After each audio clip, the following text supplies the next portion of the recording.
kadang-kadang muntah itu belum tentu karena dia nggak suka atau nggak cocok gitu. Bisa aja karena dia kekenyangan. Bisa aja karena pada saat itu dia memang lagi sakit gitu. Jadi atau dia kadang-kadang kan suka dilepeh gitu, dikeluarin lagi ya. Jadi dimasukin 1 sendok, keluar lagi semuanya gitu. Ini terutama pada awal-awal pemberiannya. Kadang-kadang itu bukan berarti anaknya nggak mau.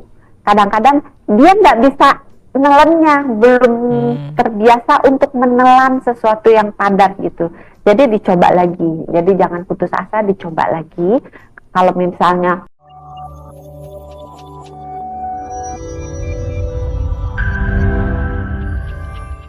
kalau bayi belum tumbuh gigi, artinya belum boleh dikasih empasi. Bener nggak sih, Dok? kan Salah. mulainya 6 bulan. Dan tadi kan kesiapannya itu nggak ada nyebut-nyebut gigi. Oke. Jadi itu mitos. Walaupun Itu. dia belum punya gigi, boleh dikenalkan makanan padat, tapi perlahan. Jadi mulai dengan 1 bahan makanan dulu. Terus kalau mau mengenalkan makanan yang berpotensi menimbulkan alergi, boleh. Tapi setelah 1-2 kali pemberian dengan 1 ingredient, dengan 1 bahan dulu. Oke. Tapi boleh, nggak ada hubungannya sama gigi. Sekalipun belum ada gigi, tapi kalau udah siap, sikat aja ya, Dok, ya, kasih empasi. Sikat aja. Oke, yang selanjutnya nih, mitosnya empasi itu katanya cukup buah sama bubur aja, yang penting kenyang. Tuh, banyak yang bilang kayak gitu juga.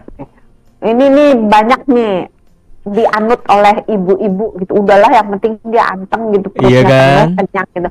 Ingat, itu bayi itu termasuk dalam 1000 hari pertama yang merupakan periode emas membentuk tumbuh kembangnya, kecerdasannya, kemampuannya, tinggi badannya itu biar mencapai yang paling optimal yang bisa dia capai. Jadi butuhnya nggak cuma kenyang, butuhnya nutrisi gitu. Jadi tetap harus ada proteinnya, ada lemak baiknya, ada karbohidrat, ada vitamin, ada mineral. Dia butuh semuanya. Nggak bisa cuman kasih buah aja, kasih bubur aja, nggak cukup. Ya kalau pengen kenyang mah kasih aja kerupuk sekaleng ya, itu juga kenyang lama-lama kan ya. Apalagi kalau kerupuknya. Kasian banget. Ini mitos yang selanjutnya, Dok, nih. Ada juga banyak yang bilang kalau bayi muntah nih atau nggak suka makanan tertentu, jangan pernah kasih lagi deh. Kadang-kadang muntah itu belum tentu karena dia nggak suka atau nggak cocok gitu. Bisa aja karena dia kekenyangan. Bisa aja karena pada saat itu dia memang lagi sakit gitu. Jadi atau dia kadang-kadang kan suka dilepeh gitu, dikeluarin lagi ya. Jadi dimasukin 1 sendok, keluar lagi semuanya gitu. Ini terutama pada awal-awal pemberiannya. Kadang-kadang itu bukan berarti anaknya nggak mau. Kadang-kadang dia nggak bisa nelannya, belum terbiasa untuk menelan sesuatu yang padat gitu. Jadi dicoba lagi. Jadi jangan putus asa, dicoba lagi.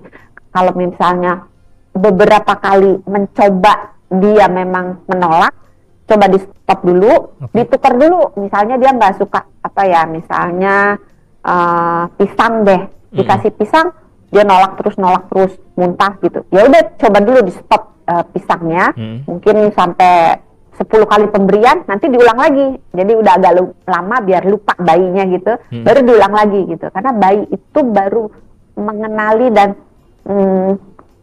bisa menghargai sebuah rasa setelah kita kasih 8 sampai 12 kali pemberian, dikasih yang sama gitu.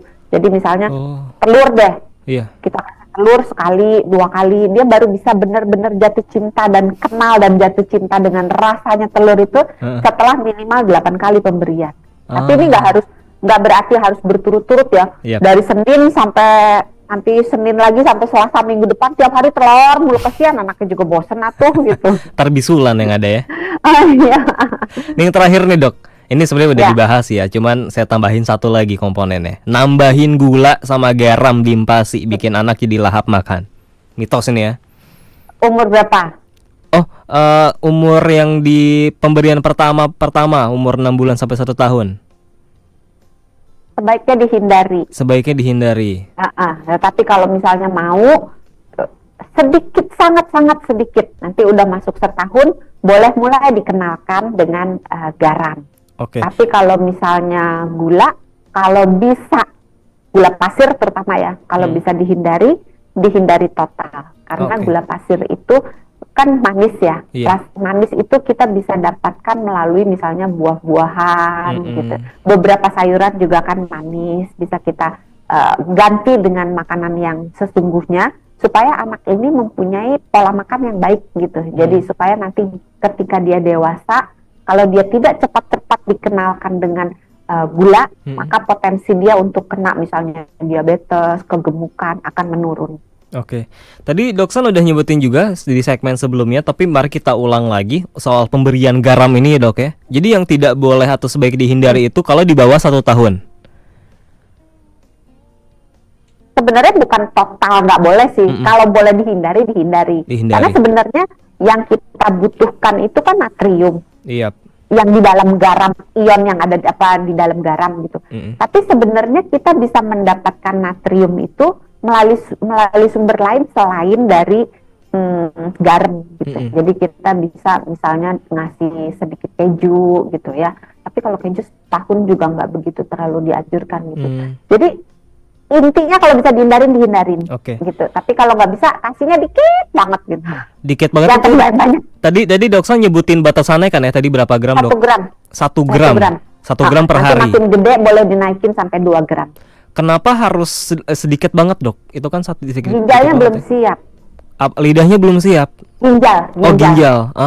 Ginjalnya belum siap. Karena kan kalau kita kasih dia garam banyak-banyak, garam itu kan harus dikeluarkan karena badan kita nggak boleh kebanyakan garam.